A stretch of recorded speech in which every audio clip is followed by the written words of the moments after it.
Why do we need to trade? So we'll just simply go through that as a background information.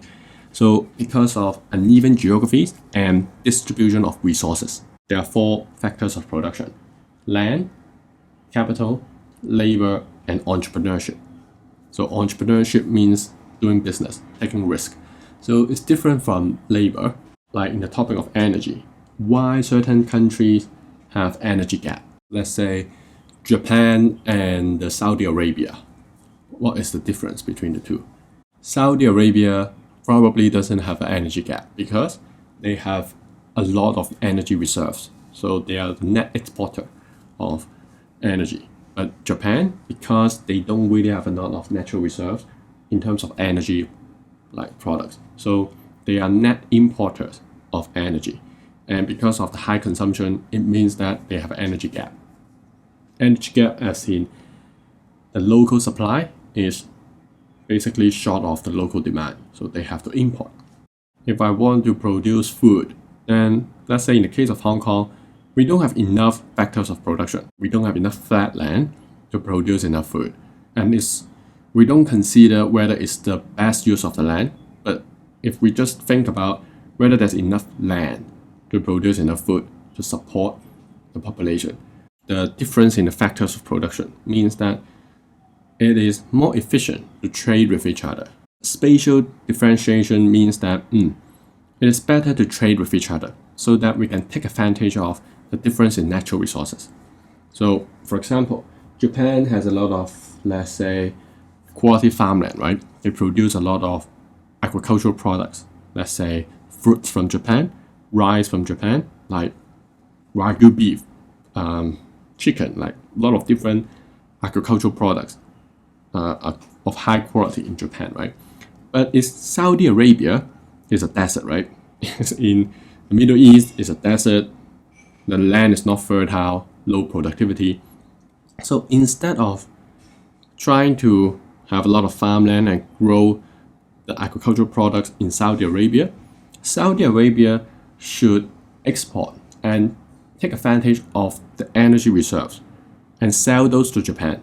And Japan sell the agricultural goods to Saudi Arabia.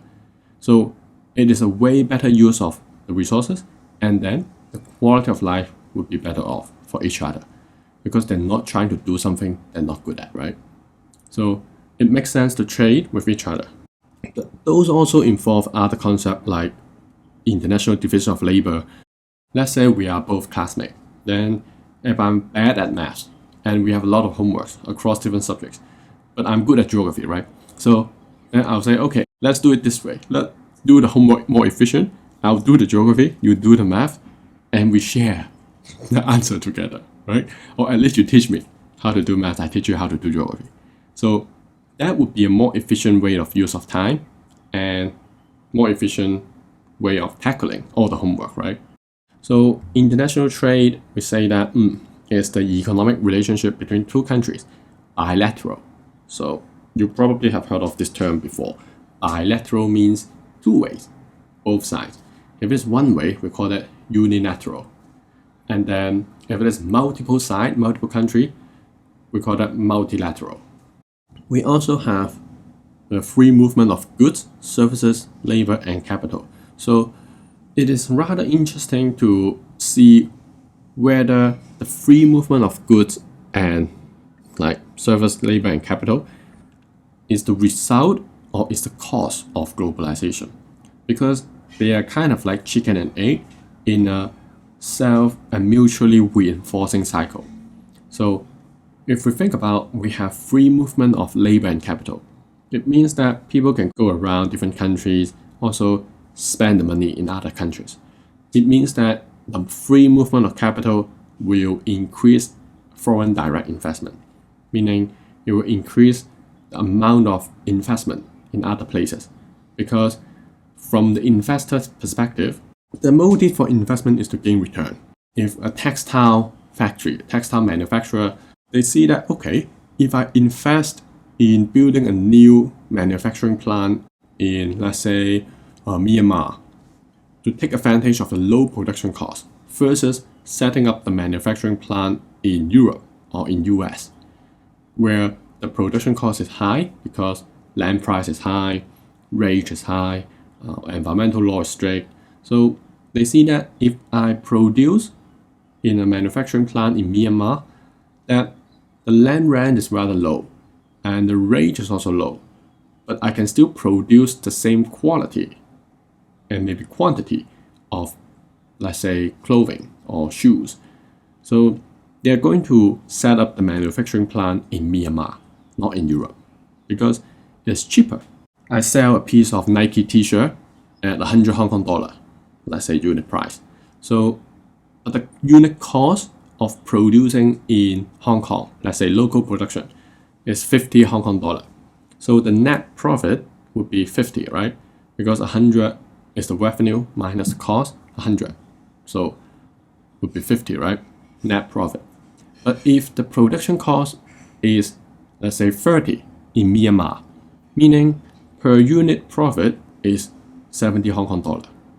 So if I sell 1,000 clothing, I will be making 70,000.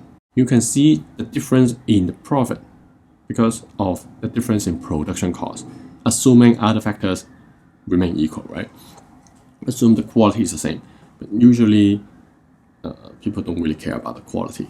Like if it's for relatively reasonably priced product, not luxury products, right? They will look at the price more than the quality. Back to the point about globalization, each country is so integrated. Let's say in China, they produce a lot of products and sell it to other countries. So they rely so much on Chinese products. And in this day and age, because of the supply chain is like they are so integrated, it's very difficult to produce a lot of products and get a lot of service on one country themselves. So part of the reason since COVID, China has been doing this promotion or this campaign of facilitating internal consumption. So they call it 內循環, right? So it means that China is trying to promote domestic consumption. So by promoting domestic consumption, we are also stimulating domestic production. Like China is already big in terms of domestic production, right? As the used to be Chinese as the world factory. So, but the key or the vulnerabilities of China is that it relies so much on international market. Meaning, when the products are produced in China, they have to sell it to international market. Like the Chinese consumer are not buying a lot of products made in China. A lot of the products are sold to international market. So what if international market no longer buy from China?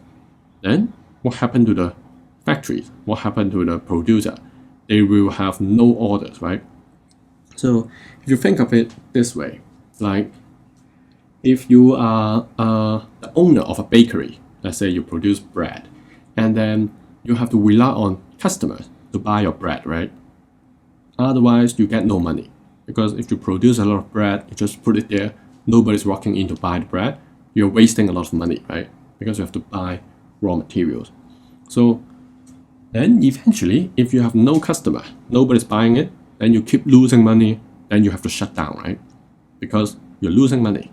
So it means that if the Chinese manufacturer are forced to close down because of no sales, then it results in massive unemployment because of the amount of labor these manufacturing plants employ to produce the products, right?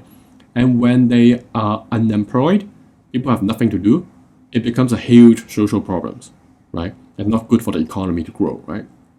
So by stimulating domestic consumption in China, within China, what China is doing is basically reducing the reliance on international market so that they are less vulnerable.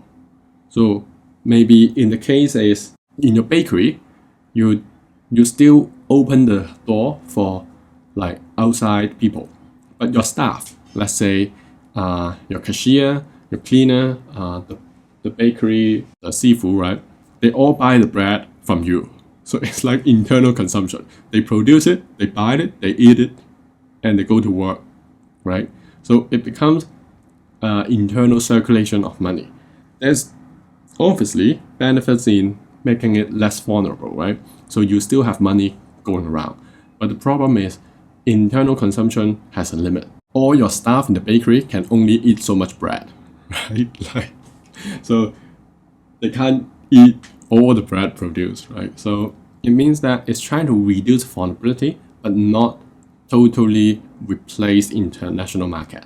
But it's simply to basically diversify, right, in investment term.